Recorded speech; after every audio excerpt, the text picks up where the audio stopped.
Hi everybody, welcome to Combat Japan. I'm your host Andres Vergara. I sure hope you're having a better day than I am. I threw out my back this morning doing deadlifts in my basement, and that's been just hell. I don't know if you've experienced this, but every time I throw out my back, you're basically out of commission for about a week. You just can't really walk or do much, and it just sucks to sit. It sucks to stand. Pretty much the only time you're comfortable is when you're lying down. But anyway, aside from that, today we're going to be covering news around Japanese combat sports. We're going to touch a little bit on what happened with Rise World Series. We're going to talk some RIZIN. Quintet had an announcement. We'll talk about that. And we'll top it off with some Sumo news as well. But before we get into all that, I do want to plug this in at the beginning of the video this time. I did this in my last video at the very end, and I realized, for the few of you that even watch this channel, you probably didn't even get to that point, but I'm going to plug it at the front here. I'm curious to know what kind of stuff you want to see from the channel. Obviously, I'm going to be previewing and reacting to events as they happen. But aside from that, I'm just thinking about other types of content that I might want to make on the channel, whether it's training related. So I train jiu-jitsu. If you want to see some sort of vlog style stuff or kind of behind the scenes for like jiu-jitsu competitions, that kind of thing. I am going to be interviewing a fighter soon, amateur MMA fighter here in New England. If you'd like to see that kind of content, please let me know because I kind of want to expand the channel a little bit. But obviously, the main core of it is to cover Japanese combat sports and kind of get you guys up to speed with what's happening in the world of combat in Japan. All right. So with that being said, let's talk Rise for a moment here. So on June 6, 2026, we had the Rise World Series 2026 event held in Tokyo, Japan. I would have made a proper video just about this event, but it was the same day as the RIZIN Landmark 14 event.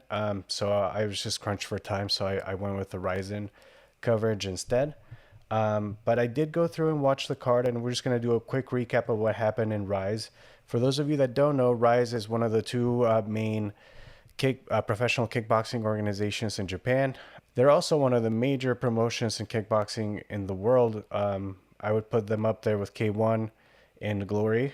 And that's relevant because as you'll see in this card, there were a lot of Glory versus Rise matchups.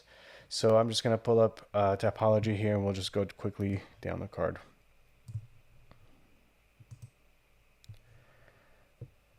All right, so this event had a Grand Prix. It was called the Last Featherweight Standing. And this was a co-promotion between Glory Kickboxing versus Rise Kickboxing. And they basically had a 24-man bracket, 12 people on each side. I believe it was 12 of Rise fighters and 12 of the Glory fighters. And this was to determine right now, between the two promotions, who's the best featherweight right now.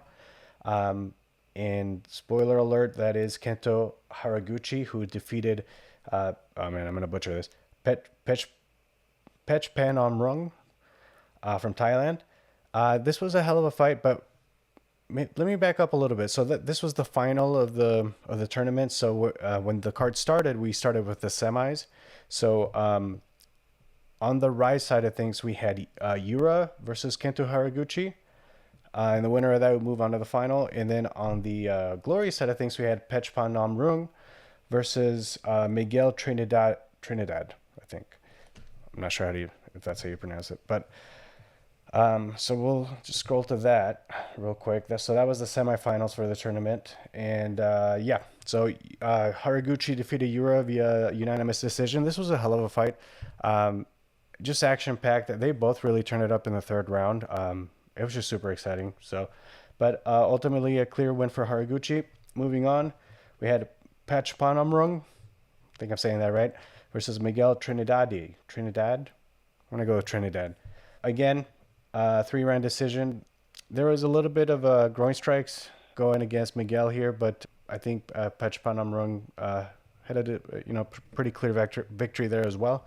That ended up with these two facing each other at the very end of the card. So the way it works is that this is earlier in the card, and then they had a couple super fights, some other fights in between, and then as the main event, these two get to determine who went for it. So not a complaint, but one thing I did notice, not a lot of finishes on this card. I mean, a lot of the weights were very, very light, so I think that's typical. But I think that I can recall, and we'll see it here. There was one really nice finish, which we'll get to. But moving on, after these two fights, we had Haruto Yasumoto versus oh man, Waliu Ze. Hey, in the broadcast it was ZE, but in topology it's HE. No matter. Pretty clear vector for Yasumoto. 3-round decision win. This was a super fight at 128 pounds. And then we move on to our next three set of fights. So for the next three set of fights, I mentioned earlier that the tournament, the last featherweight standing tournament, is a co-promotion between Glory Kickboxing and Rise. And then the next three fights were a co-promotion between Rise and RWS, which is the Muay Thai organization from Thailand. So they sent three other guys out to fight three guys from Rise. And wasn't a tournament or anything. This was just straight up matchmaking, and it was just to see, hey, how do the Rise guys stack up to the Thai guys, so the Muay Thai guys. Spoiler alert: the Rise guys went 3-0. So we had a decision win for Asahi. Dude, I some of these Thai names, man, I cannot say them. Moving on, there we have Hide Mason Usami versus Pimal. So this is the one I was talking about. This was a round one KO. It was a left knee. Only 43 seconds into the fight. I believe Hide is undefeated, and he looked like a monster, man. I think he was 8-0 coming into this. Put away Pimal very easily. So I'm excited to see what's next for this guy, Hide. Then we had the Aussie Chad Collins versus Sorjor Tong Prachin. I'm sure I said that perfectly. Again, we had another 3-round decision. Oh, this one was interesting. Chad Collins, on the mic, he said, hey, maybe that wasn't my best performance, whatever. But then he's like, I think I broke my foot. And his foot was like super swollen. And he said he broke it in the first round. So, like, what a warrior, man. He just he just went in there and just fought through that injury. So, and ended up getting the win. So that was awesome. All right, moving on. So next for the co-main event, or chief support, I'm not sure they call it here. It was Ryujin Nasukawa, who's Tenshin Nasukawa's younger brother. Tenshin being the combat sports star across boxing, kickboxing, and MMA in Japan, who was undefeated up until recently, losing to in boxing. I think it was Naoya Inouye's younger brother. But anyway, this is not about Tenshin. This is about his younger brother, Ryujin, who is a bit of a phenom himself. He's coming into this. I think he's like, maybe he only has 2 losses. He was like 20-2. And he's facing Kazuki Osaki, who is another champ within Rise. A bit of an older competitor. So I think Kazuki is 29, whereas Ryujin is just 20. And this was a hell of a fight as well. It went the extra round. So in Rise, just like K1, if you end up with a draw after 3 rounds, you'll get the extra round to kind of settle it. To be honest, going into the 3rd round, I actually had it scored for Osaki, but they scored it a draw. And yeah, hard fought battle for both guys, but Osaki was able to kind of pull through and kind of hold the young man from being the new face of Japanese kickboxing, at least for now. I mean, he's still, looking at an incredible prospect, and I think he'll do great things. But Osaki was able to show that he's still a bit better. All right, and then moving on to our main event, which we had seen earlier. Both of these guys beat their opponents. We had Kento Haraguchi versus Pech Panomrung. This one was yet another 4th round, so they scored it a draw. They went to the 4th round. This one was also extremely close. I think I can totally see why it was a draw going after 3 rounds. I thought I probably would have gave it to Pech Panomrung. I think one judge did, and one judge gave it to Haraguchi, and then one judge straight up scored it a draw. But the 4th round, I think 100% was a Haraguchi round. So he wins the last featherweight standing tournament. and has that tournament belt. So we've established that the best featherweight standing is Haraguchi. So congrats to him. Rise is really fun. I really want to cover them more. I think I follow K1 more than Rise, but I think they do a really good job in they put on like really big cards, and this was one of them. But like I said earlier, I decided to go and cover RIZIN instead. But yeah, that was kind of a recap of what happened. Moving on with our news and roundup episode, we're going to talk a little bit about RIZIN, just some news and notes. So RIZIN Landmark 14 happened on June 6th, same day as this Rise card. And one of our matches, it was Taka Kenshin defeating Ryo Sakai. I'm just pulling up a post here. So Taka Kenshin is one of the very few heavyweights that we have in RIZIN. As you may know, RIZIN doesn't really have much of a roster above the 155 division. It's just a size thing. Like a lot of Japanese people are just not that big.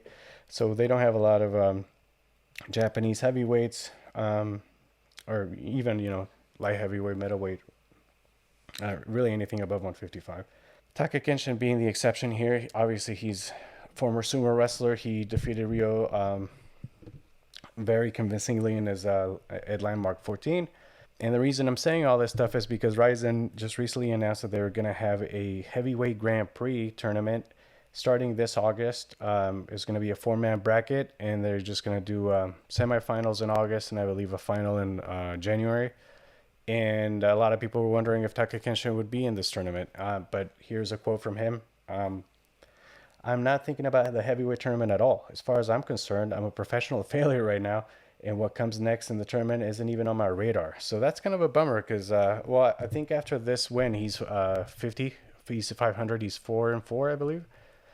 Got a lot of power. He's, former sumo wrestler. Hell of a story built into this one, but sounds like he will probably not be participating in this Grand Prix. Unfortunate.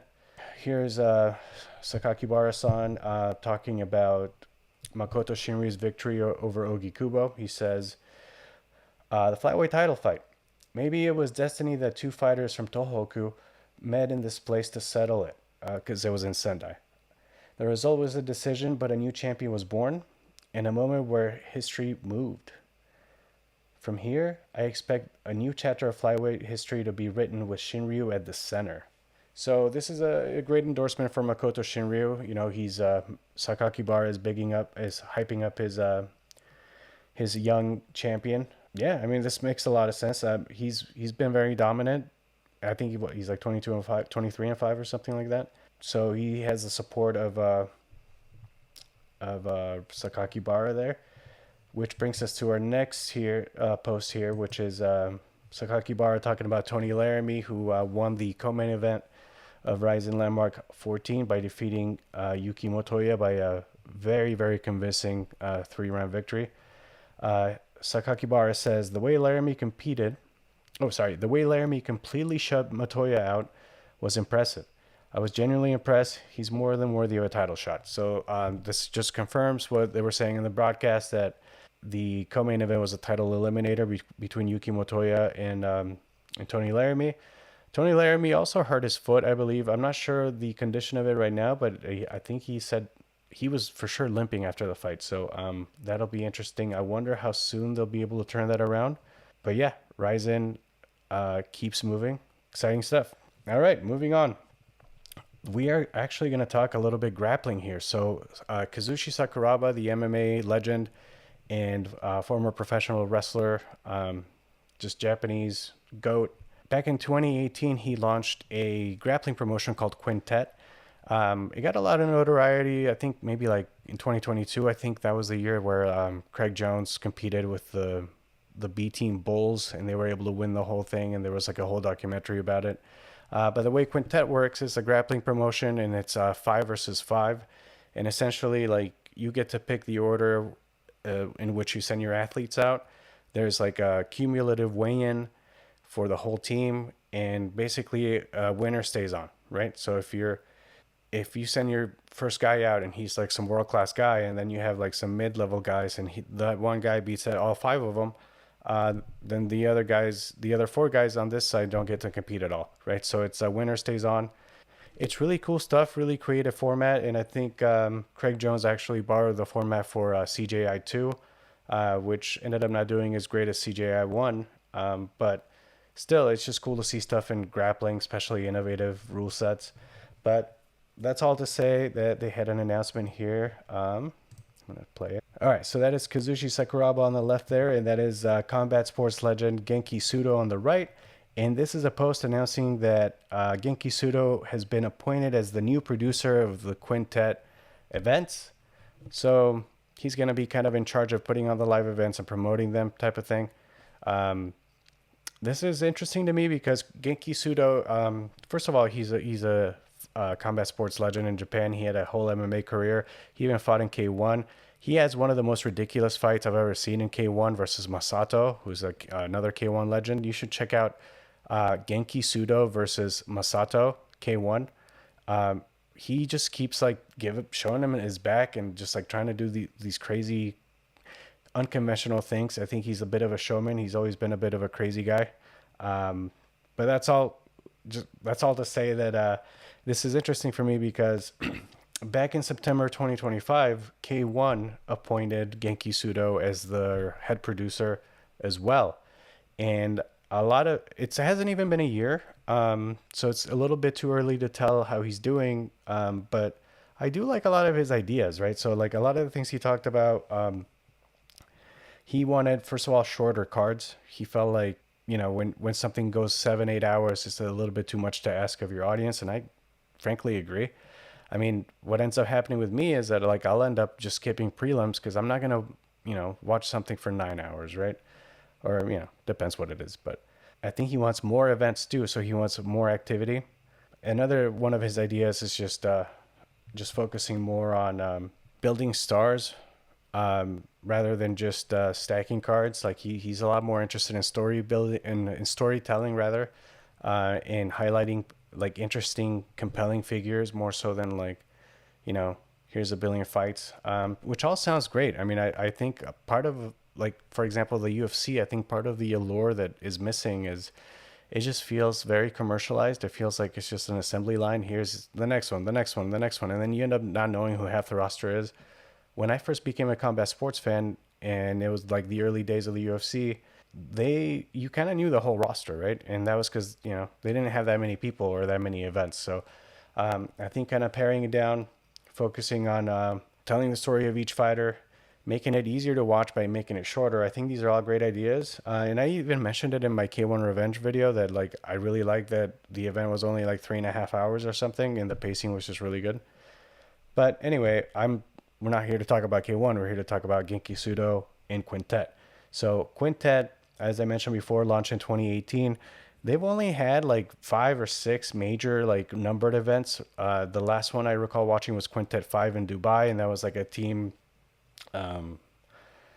It was like Team Nogueira, Team Henzo Gracie, Team Sakuraba, and Team Bob Sapp, I think. Yeah, that was it. I forget who won. I think it might have been Team Nogueira. Anyway, that was available on the Zone, I think. But it was a fun event. If you're a grappling fan or if you train jiu-jitsu, it's really worth watching. It's like just really like high level no-gi grappling. I think the Dubai event didn't allow heel hooks, which I thought was weird. But anyway, Quintet, Genki Sudo. I wonder if he's going to bring some of that same energy to Quintet, right? It's not that Quintet has like super long events or anything, but they definitely don't have a lot of them, right? So I mentioned earlier what 5 or 6 events that are like majorly branded. I think they had majorly branded. I think before that they also had like what they called fight nights or whatever, and like smaller events. And I think that was one of the ones that like Dricus du Plessis did, and where he like soloed a whole Gracie Baja team. I think that might have been a Quintet fight night. Anyway, if Genki Sudo is able to kind of have the same approach, like, hey, I want to be more active, I want to, build stars or whatever, that would be sweet. Because I personally would like to see Quintet events happen more often. than once a year or once every 2 years. So that's exciting news as well in the world of grappling. Moving on, sumo time. All right, so the Japanese Sumo Association Paris tour begins this weekend. It'll be June 13th and June 14th. That's going to be a 2-day event in Paris, France. I think a lot of the Rikishi are already flying in, so we'll probably get a lot of posts. So be on the lookout for that. Last year they had their exhibition tournament in London, so we got a lot of fun footage from those guys like walking around in their full getup in the middle of London. So I'm sure we'll get some updates like that, but in France. But the reason I'm talking about this is because we had a ton of injuries in the Natsubasho in the summer tournament. And I was just curious to see like who's confirmed to be participating in this 2-day event in Paris. So from this article here in the Japan Times, it says that they expect Yokozuna Hoshoryu and Onosato to be part of the ceremonies with the white rope. So that's good news that they're going to be at the event, and perhaps it's indicative that they're doing better because both of them had to pull out of the tournament. In addition to those guys, it's saying that Aonishiki, our Ukrainian phenom, our Blue Whirlwind, is also going to be at the event. He also pulled out of the tournament before it even began, so him and Onosato didn't have a single match. And this was, I'll get back to Aonishiki in a second. I did scan the article to see if they had any word on Kotozakura, or Ozeki, who also had to pull out of the tournament due to injury. No word on Kotozakura yet. And same with Takayasu, another member of the Sanyaku that had to pull out. These touring events that they do in between tournaments, they're not really like uber competitive. Like they do exhibition matches and they do a lot of ceremonial performances, that type of thing. So it could very well be that, we get most of the roster, even if they're hurt, but it's always indicative to see who's going and who's not, because if you're hurt enough that you can't even do this kind of thing, then it's concerning, right? Especially as we lead up to the July tournament. But getting back to Aonishiki a little bit, so I talked about him pulling out of the tournament and why that was significant. So switch to this article here. Here's Aonishiki.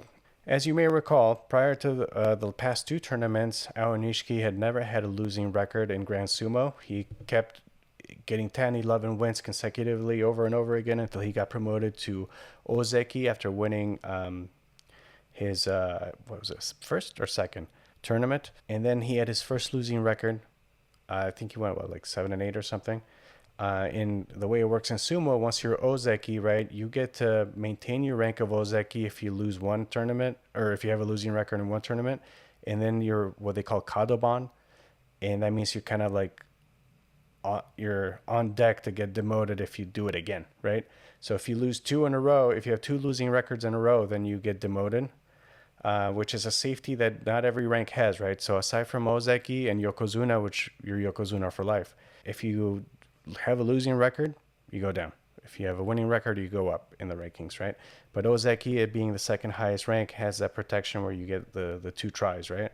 So Aonishiki got Kadoban by having a losing record. And then in the May tournament, which everybody was wondering if he was going to bounce back or not, he ended up pulling out entirely. He didn't compete a single time. And in sumo, when you pull out, it counts as a loss. So he technically had a 0-15 record in May. So he went from Kadoban to second losing record. So now he's getting demoted to the next rank down, which is Sekiwake. And that's relevant here because this is an article talking about how, when was this, on the 7th, so a couple days ago, they had a big party to celebrate him getting promoted to Ozeki, which apparently, like, it's a little bit ironic because he just literally got demoted, but they're celebrating his promotion from 2 tournaments ago, and 1,100 people showed up, which is, it's indicative of his popularity. He's one of the biggest stars in sumo right now, and young too, so he's only going to get better. But here Nishiki talks about, let's see, what does he say? I'm more nervous than usual. I'm very happy that so many people came, and I hope to repay everyone's kindness even more on the sumo ring from now on. So it's a little interesting to have this party for something that you no longer have and have such a high attendance. But I think he's going to use this as fuel to come back. So regarding his comeback to Ozeki, right? So because he's held the rank of Ozeki already, and he just got demoted back to Sekiwake, the rules state that if he gets 10 wins in the next tournament, so he just has to get 10 wins, which is, easier said than done, at Sekiwake, then he automatically regains his title of Ozeki once again. And if that's the case, assuming that Kotozakura does not lose the next tournament, does not have a losing record in the next tournament, and then we'll end up with a 3 Ozeki rankings, which will be Kirishima, Kotozakura, and Aonishiki. So that'll be exciting. Ozeki is a cool rank because you have that up and down thing that I was talking about, but also it's the rank right before you become promoted to Yokozuna, which is the highest level you can achieve in sumo. And it's funny, like Aonishiki, people were really talking about when he was going to be promoted, and now he's been demoted. So you never know what'll happen. But yeah, exciting stuff from sumo as well. Okay, we'll switch back. All right, that's all I had today. Just a bit of a news roundup of what's going on around combat sports in Japan. Please, again, let me know what kind of stuff you want to see on the channel. And thank you so much for all of you that watch, whether it's somebody I know personally or somebody that just stumbled into the channel. I really appreciate every one of you. So that's it. All right, we'll catch you in the next one. Thanks.